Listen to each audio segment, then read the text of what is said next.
Congress party पूरे देश में चुनाव लड़ती है। राष्ट्रीय जनता दल हम लोग तो सिर्फ बिहार में नहीं लड़ते हैं, हम तो उनसे उत्तर प्रदेश और मध्य प्रदेश, राजस्थान, दिल्ली में तो नहीं जाते हैं सीट मांगने के लिए। बड़बोलेपन के कारण न ये दुर्गति हो रही है।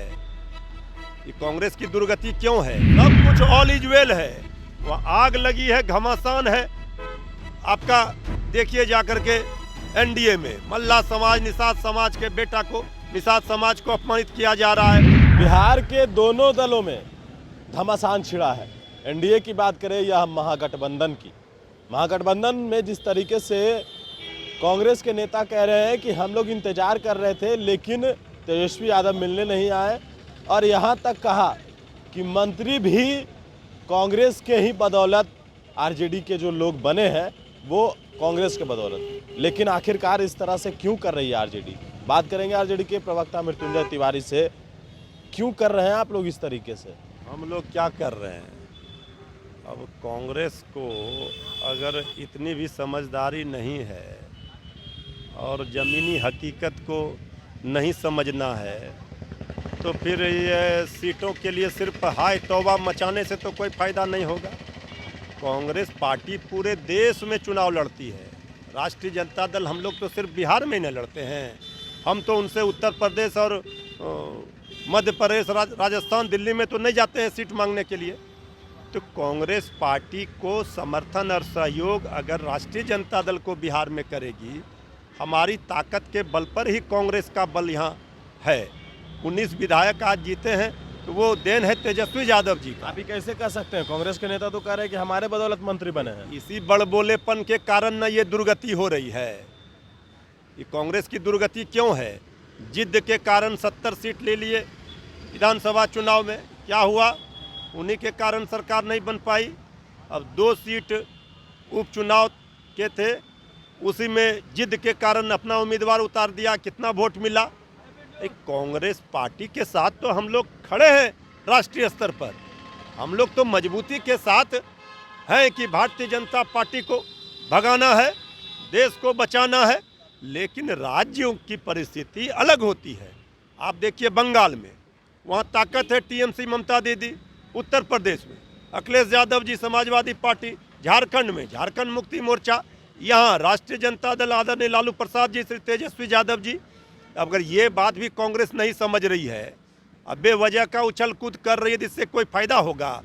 इसका नुकसान होगा। कांग्रेस को 24 सीटों पर एनडीए को कैसे हराना है, इस रणनीति को जो बनाने में तेजस्वी यादव जी लगे हुए हैं, इसमें कांग्रेस को सहयोग और समर्थन करना चाहिए और इसका फायदा कांग्रेस को भी होगा। जिस उपचुनाव की आप बात कर रहे हैं उस उपचुनाव में कांग्रेस कह रही है कि हमें जितना वोट मिला उतना से ही आरजेडी हार गई। अगर यही मकसद है उनका कि जितना वोट हम लेंगे उतना से हराएंगे, तब इसी तरह से करते रहे।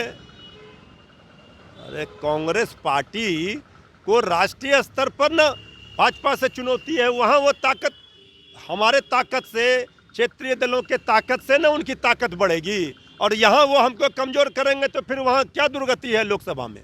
कांग्रेस पार्टी को के कुछ लोग ऐसे हैं जो कांग्रेस के नाव पर बैठ कर के नाव में छेद कर रहे हैं। यहाँ आदरणीय लालू प्रसाद जी, सोनिया गांधी जी, श्री राहुल गांधी जी, श्री तेजस्वी यादव जी बात कर रहे हैं ना, सब कुछ ऑल इज वेल है, वहाँ आग लगी है, घमासान है। आपका देखिए जाकर के एनडीए में मल्ला समाज, निषाद समाज के बेटा को, निषाद समाज को अपमानित किया जा रहा है, महादलित को अपमानित किया जा रहा है। एक आखिरी सवाल उससे रह गया है।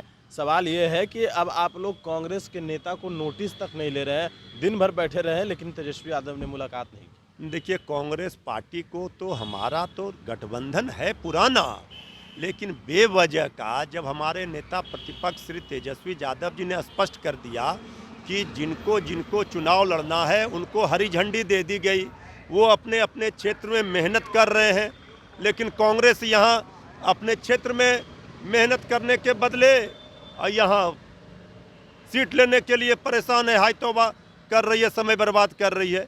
अब अखाड़े में उतरने के लिए पहलवान चाहिए ना, पहलवान है नहीं और आप परेशान हैं। सवाल एक ये भी रहेगा कि मुकेश सहनी भी 24वीं सीट पर चुनाव लड़ने जा रहे हैं। एकदम लड़ना चाहिए। मुकेश सहनी जी के तो दिलों में खंजर भोंका है। खुद कर रहे हैं हमको बीजेपी एनडीए ने। से निकाल दिया गया है। तो वही कह रहे हैं कि तो अब आभास हो गया, तो उस समय झांसे में फंस गए थे। तो तेजस्वी यादव जी ने तो विधानसभा में कहा था कि आपका कूपन रिचार्ज ये लोग नहीं करेंगे। महादलित समाज, लेकिन खंजर अभी भी यही कह रहे हैं कि खंजर आरजेडी ने भोगा था। नहीं नहीं, हमारा खंजर जो है उनके भले के लिए था, हमने खंजर नहीं भोंका।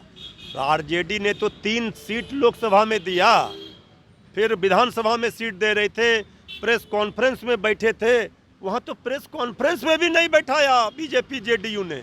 ना तो आदरणीय मांझी जी को, न सहनी जी को, जिनके दम पर यह सरकार है। एनडीए 4 दलों का था, 2 ही दल थे प्रेस कॉन्फ्रेंस में, बैनर में नाम तक नहीं दिया। अब इससे बड़ा अपमान महादलित का, पिछड़ा समाज का, मल्ला समाज का, निषाद समाज का और क्या होगा। अब भी उनको अगर उनकी आंख नहीं खुल रही है तो फिर अब पछताए होत क्या जब चिड़िया चुग गई खेत। तो उनको तो हम लोगों ने, हमारे नेता ने पहले ही कहा था।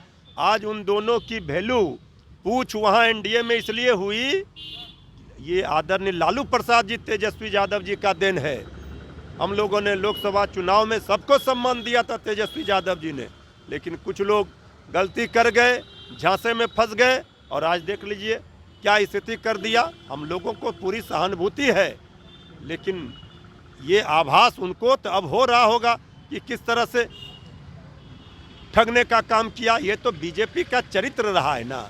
जब अपने सहयोगी जेडीयू के 6 विधायकों को अरुणाचल में तोड़कर अपने पाले में शामिल करा लिया, स्वर्गीय रामविलास पासवान जी के गुजरने से 1 वर्ष नहीं हुए और उनके सांसदों को तोड़ दिया, तो आप समझ लीजिए ये कौन सा खेल और कौन सी पार्टी के चक्कर में फंस गए ये लोग। चलिए, आरजेडी के प्रवक्ता थे मृत्युंजय तिवारी। सवाल थे जिस तरीके से बिहार में घमासान छिड़ा है एनडीए और कांग्रेस को लेकर, जहां आरजेडी में अब देखना यह है कि आखिरकार इस मसला को किस तरीके से नेता प्रतिपक्ष सुलझाते हैं। मनीष फोर्नेशन के साथ नमस्कार।